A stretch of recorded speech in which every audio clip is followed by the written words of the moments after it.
Daily. Taste the Daily.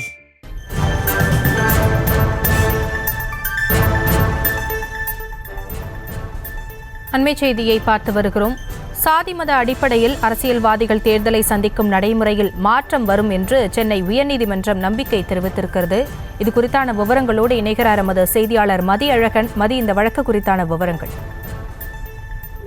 ஜாதி மதம் மற்றும் மொழி ரீதியாக வாக்குகளை சேகரிப்பது ஊழல் நடவடிக்கை என கடந்த 2017ஆம் ஆண்டு சென்னை உச்சநீதிமன்றம் தீர்ப்பளித்திருந்தது. தேர்தல் நேரங்களிலும் தேர்தல் அல்லாத நேரங்களிலும் பதிவு செய்யப்பட்ட பதிவு செய்யப்படாத அங்கீகரிக்கப்பட்ட அரசியல் கட்சிகள் மற்றும் மக்கள் பிரதிநிதிகள் அரசியல் லாபத்துக்காக ஜாதி மதம் மொழி ரீதியாக வாக்காளர்கள் மத்தியில் பிரிவினை ஏற்படுத்துவதாக கூறி வேலூர் மாவட்டத்தைச் சேர்ந்த ராஜேஷ் அனூர் மஹிமிதாஸ் என்பவர் சென்னை உயர்நீதிமன்றத்தில் மனு தாக்கல் செய்திருந்தார். அதில் உச்சநீதிமன்ற தீர்ப்பை அமல்படுத்துவதை கண்காணிக்க ஓய்வு பெற்ற நீதிபதிகள் மனித உரிமை ஆர்வலர்கள் அடங்கிய சுதந்திரமான ஆணையத்தை அமைக்க வேண்டும் எனவும் கோரிக்கை விடுத்திருந்தார். இந்த வழக்கில் தேர்தல் ஆணையம் தாக்கல் செய்த பதில் மனுவில் தேர்தல் பிரச்சாரம் ஜாதி மத அடிப்படையில் மேற்கொள்ளப்படவில்லை என்பதை உறுதி செய்ய அனைத்து நடவடிக்கைகளும் எடுக்கப்பட்டுள்ளதாக தெரிவிக்கப்பட்டுள்ளது.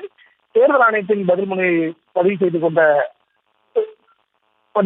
மனுவை தள்ளுபடி செய்த நீதிபதிகள் ஆர் சுப்பிரமணியன் மற்றும் ஜி அருள்முருகன் அமர்வு இந்தியா போன்ற பெரிய நாட்டில் மாற்றத்தை ஒரே இரவில் கொண்டு வர முடியாது என்றும், ஜனநாயகத்தில் இந்தியா அடியெடுத்து வைத்து 75 ஆண்டுகள் ஆனாலும் இன்னும் குழந்தை பருவத்தில் தான் இந்தியா இருக்கிறது என உத்தரவில் குறிப்பிட்டுள்ளனர்.